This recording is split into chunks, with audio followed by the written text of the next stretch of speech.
Baiklah, saya akan menjelaskan tentang pengujian destruktif, merusak, dan non-destruktif atau tidak merusak. Pengertian destruktif. Destructive testing atau pengujian destruktif adalah metode pengujian yang merusak material atau komponen untuk mempelajari sifat fisiknya dan perilaku mesin. Pengujian destruktif dilakukan dengan memberikan tekanan terus-menerus pada material yang diuji hingga mengalami kerusakan atau deformasi. Material yang diuji tidak dapat digunakan kembali setelah menjalani pengujian destruktif. Klasifikasi destruktif. Yang pertama, uji tarik dilakukan pada baja, aluminium, atau plastik untuk menentukan apakah material tersebut dapat digunakan dalam struktur seperti jembatan atau komponen otomotif. Yang kedua, uji impact. Penting dalam industri otomotif untuk memastikan komponen seperti bumper atau rangka mobil dapat menyerap benturan dengan aman saat terjadi kecelakaan. Yang ketiga, uji kelelahan. Dilakukan pada komponen pesawat terbang, roda kendaraan, dan mesin untuk memastikan bahwa bagian tersebut tidak akan gagal setelah siklus penggunaan yang panjang. Yang keempat, uji keausan. Digunakan dalam industri otomotif untuk mengevaluasi ketahanan ban atau komponen mesin terhadap gesekan berulang. Yang terakhir, uji tekanan. Dilakukan pada sistem pipa gas, tangki, penyimpanan bahan bakar, atau komponen hidrolik. Nah, tujuan destruktif yang pertama meyakinkan terhadap kualitas. Sebuah fabrikasi pasti menampilkan keunggulan pembuatan produk yang akan dijual dengan adanya kualitas yang baik yang dapat dibuktikan dengan sertifikat kelayakan bahan, maka akan menambah kepercayaan dari pembeli yang akan membeli produknya.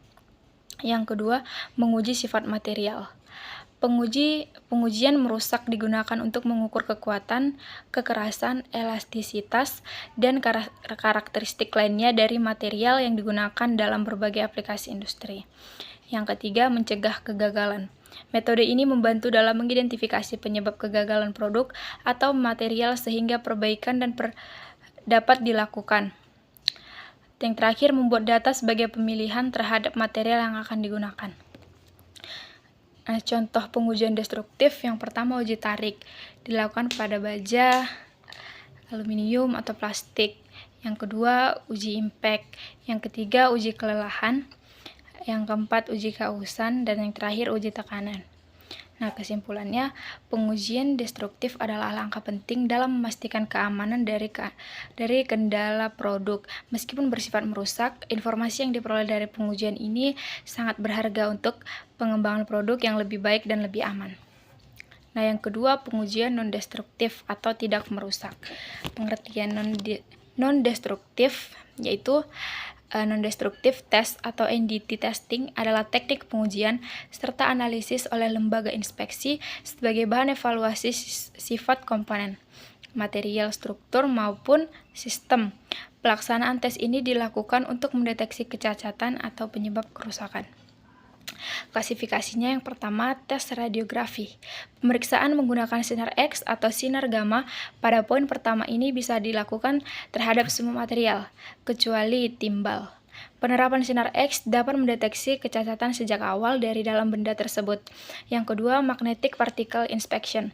Salah satu jenis NDT testing ini dilakukan guna memeriksa apakah ada partikel kemagnetan tertinggal sehingga dapat menarik berbagai benda magnet lainnya.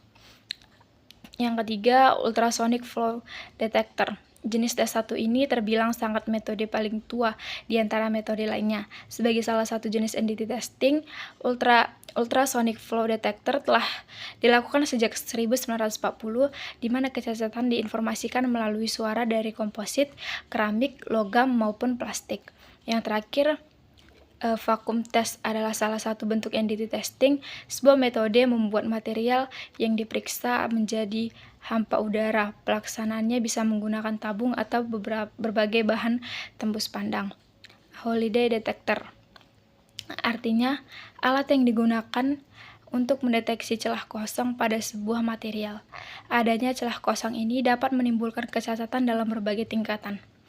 Nah, tujuan dari non-destruktif ini yang pertama, keamanan. NDT membantu memastikan keamanan produk dan infrastruktur dengan mendeteksi cacat atau masalah potensial sebelumnya. Yang kedua, efisiensi.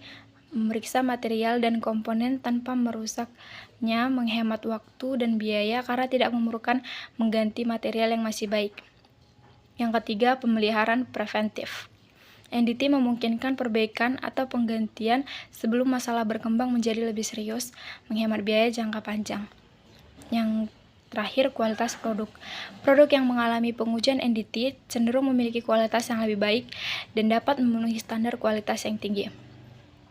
Contoh pengujian non-destruktif yang pertama, pengujian ultrasonik. Sering digunakan untuk memeriksa komponen logam dalam industri penerbangan, misalnya sayap pesawat, pipa gas, dan pembangkit listrik untuk mendeteksi retakan, korosi, atau cacat internal.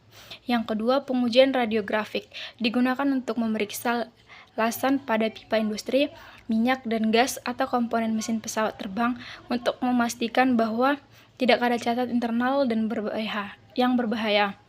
Yang ketiga, pengujian partikel magnetik banyak digunakan di industri otomotif dan manufaktur untuk memeriksa komponen mesin seperti poros atau batang penghubung yang terbuat dari baja.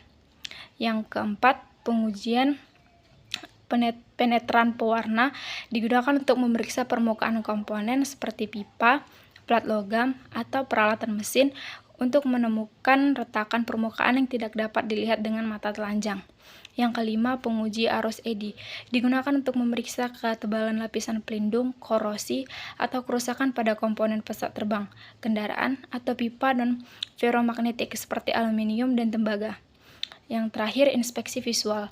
Digunakan untuk memeriksa lasan, sambungan pipa, atau bagian luar struktur bangunan untuk melihat tanda-tanda kerusakan seperti retakan, korosi, atau deformasi.